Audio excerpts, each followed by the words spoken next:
Welcome to the Scene Podcast, a series of little plays brought to you by Get Over It Productions.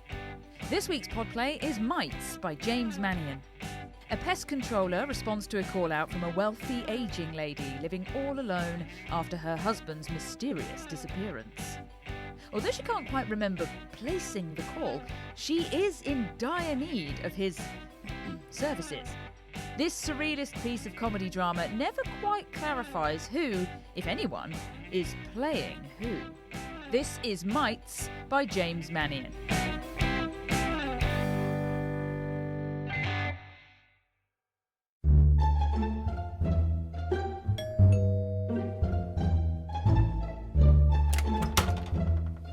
May I help you?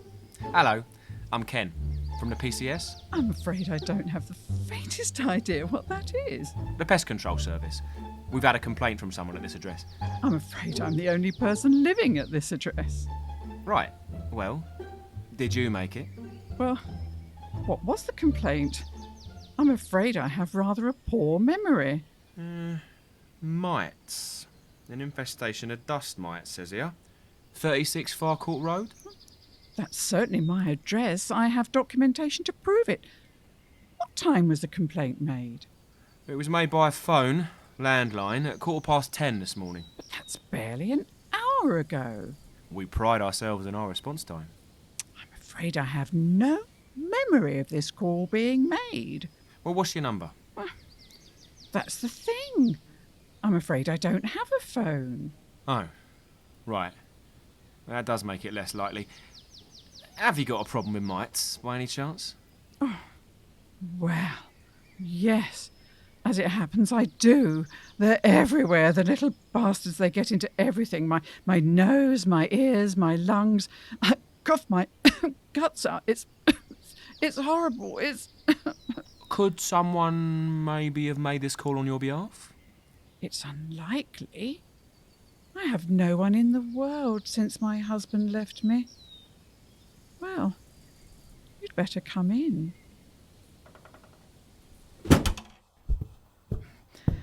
I'm afraid it's very dusty. Well, but you know that already, don't you? Yep, I can see it straight away. The air is thick. You're just about plagued. Do you itch? Oh, yes.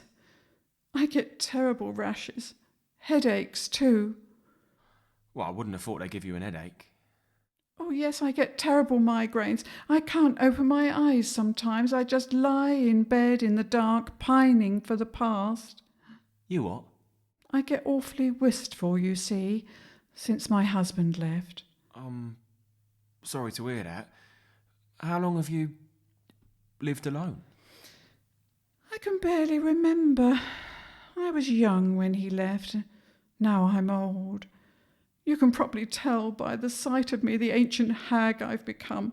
I can't even look in the mirror. Wait, it can't be that bad. No, I mean, I really can't look in the mirror. My husband took them all with him when he left. How selfish. But even if there were, how could I observe this face, once so fresh and young, and see the state of it now, stretched, marked, discoloured by age? It's a terrible thing, age. Yes, it is. What did you say your name was? Ken. And yours? Kenneth was my husband's name. Oh, really? What an extraordinary coincidence. Well, my name's Ken, not Kenneth, but yeah, guess so. How old are you?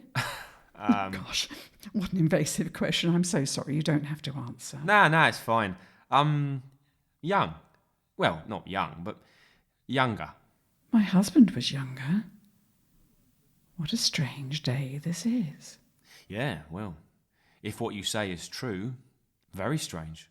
If what is true? That you made no call, yet here I am, a pest controller, in an house full of mice. Wow. What was the name of the person who rang? None was given. Most strange. Guess I'd better get on with it then. You'd better had. Where does the problem seem to be worst? Oh, in here, I think. Yeah, yes, it's worst in here, yes.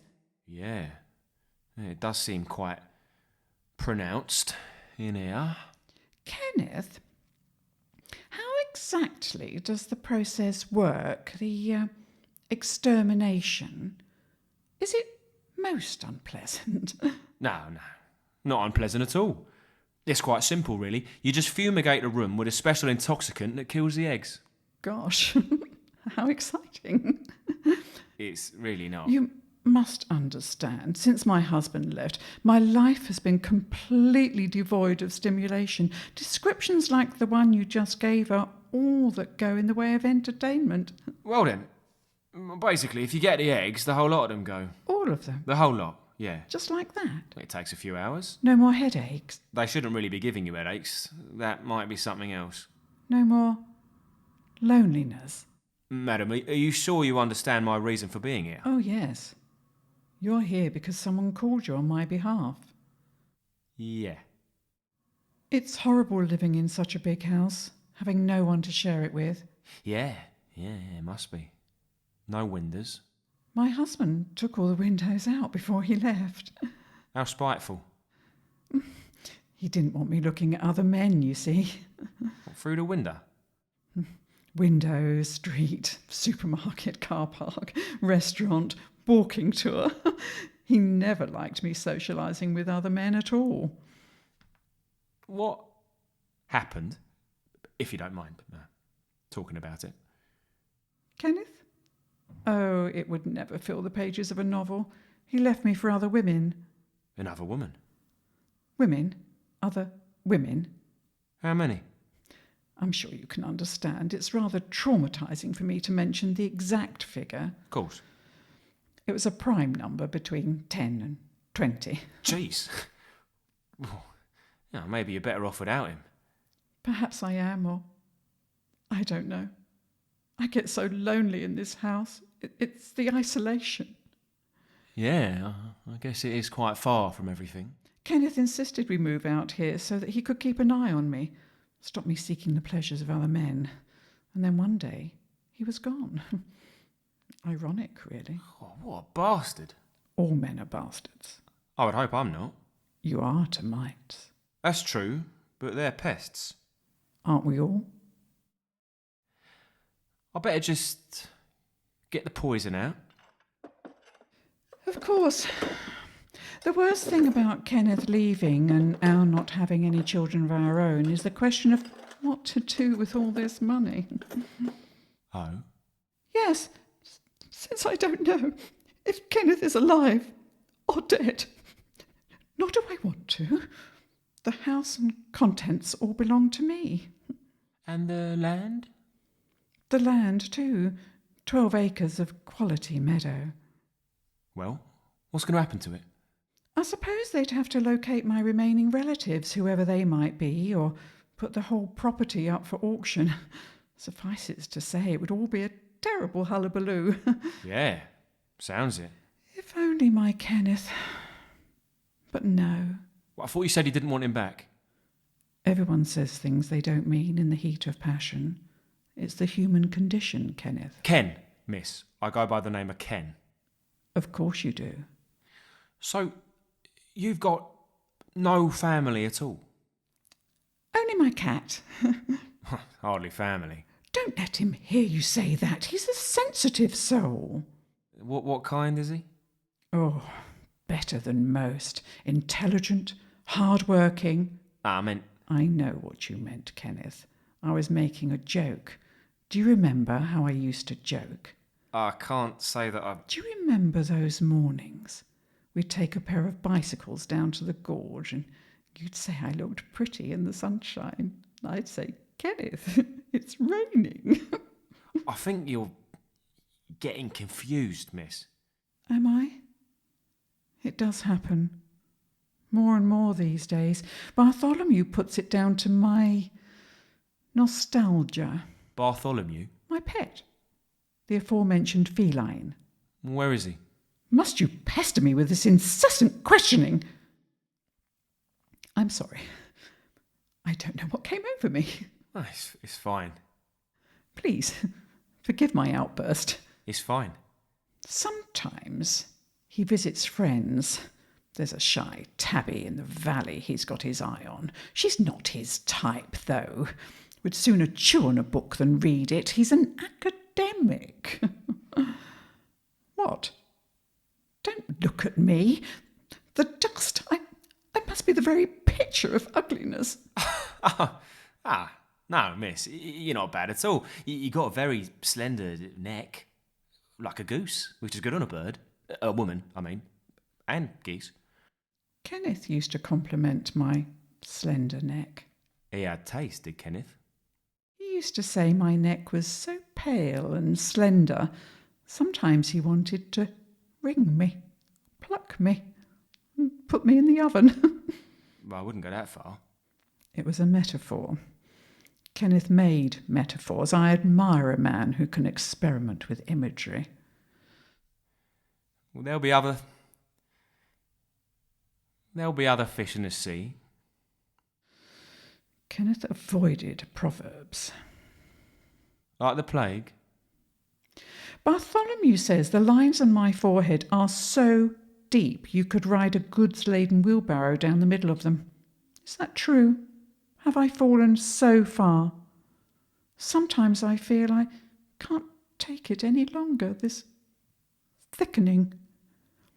Kenneth used to say I was like the nib of a paintbrush. That's a simile. But in his mouth, it was poetry. Jesus. What's the matter? Are you hurt? It's worse than I feared. You're completely infested. Sometimes I really do feel that way. It's actually, and I don't mind telling you this, it's one of the worst cases I've seen. Yeah, it might be a long-term job. Do you think? I reckon, yeah, it might take a bit of a while.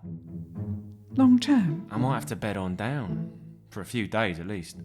Do you think you may have to make some kind of commitment? It's very cosy here. Despite the dust, it can be quite homely. Yeah, I can see the makings of a home in it, I must admit. Just as soon as this horrid plague is done away with. Well, miss, that's what I'm here for. And I won't leave till the problem's fixed. Is there a spare room? There was. At first, my husband wouldn't allow it. He thought I'd use it to host passionate affairs in his absence. Then he became paranoid that I'd use our room instead, so he had a spare one built. But then when he left, he took that with him too. How spiteful. I used to think it spiteful. Now it seems somewhat generous. Do you enjoy sports? I've been known to. Kenneth was a regionally successful snooker player. Could you compete with that? I've been known to pick up a cue. Nah, but when you pick it up, what do you do with it? Well, I try to negotiate the cue ball around a table, potting the other balls in sequence. I can see you're no fool. Man evolved to use his hands, don't you agree? Oh, yeah, sure. I've always worked with my hands. Kenneth was practical. He'd put up a picture frame faster than I could say, Kenneth, darling, would you mind putting up that picture frame when you have a spare moment? He sounds a bit overbearing. All men overbear. I would hope I don't. You do to mites. I exterminate them. It's my job. I'm a pest controller. Aren't we all, darling? No, I don't think you're one. That's very shrewd of you. Kenneth was shrewd. Could he pick the right bouquet of flowers at a range of 200 yards? He could. Could he guess the number of cocktail sticks in a jar from looking at it for 10 seconds? He did that once or twice. It was no more than a party trick. You're wrong. It's a way of life for some men. Yes. I suppose some men live by their wits, clinging to the next opportunity that happens to come along. Kenneth did that. I suppose he did. Did you love him? If love exists, I did. If he were here now, would you kill him? How could I kill him? You could guess him. Like a common household pest? I could do it for you. You could do a lot for me. Kenneth did a lot for you. Must you keep mentioning his name? Do you know what it does to me? Every time it's like 1,000 needles pricking my heart. Does the will have his name on it? I can hardly remember. Well, you should probably find out. Where'd you keep it? Oh, it's around here somewhere. Perhaps you could help me find it. There's a lot you could do for me. I intend to, madam. But first, I have a confession to make. You may wish to stand close enough to give me the beating I deserve. I'm not a violent woman. You will be when you hear what I have to say. You don't look a day older. Not a day older than the woman I left behind. Oh! Is it you, Kenneth? Have you come home to me? You always knew I would. I feared you wouldn't. There was no phone call. No one made a booking. This whole shenanigan was a ruse to get close to you without giving the game away. But now I've given the game away. So, you don't really work for a pest control agency? No, I do, but they don't pay well, so I've been in the market for new horizons. Oh, Kenneth. Now, let's find that will. Whatever you want, darling. Whatever you need.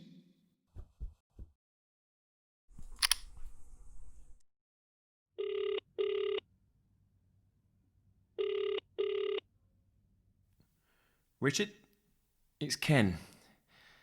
I want to request a leave of absence. Indefinitely.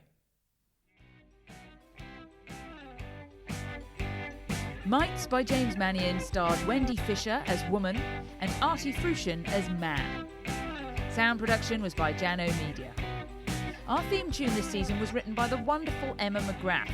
Emma's latest EP, Settled in Motion, is out now, and you can listen to it via her website, emmamcgrath.co.uk. So you come over, cheer me up, won't you? Tell me you love me, drop by to see me once in a while, once in a while.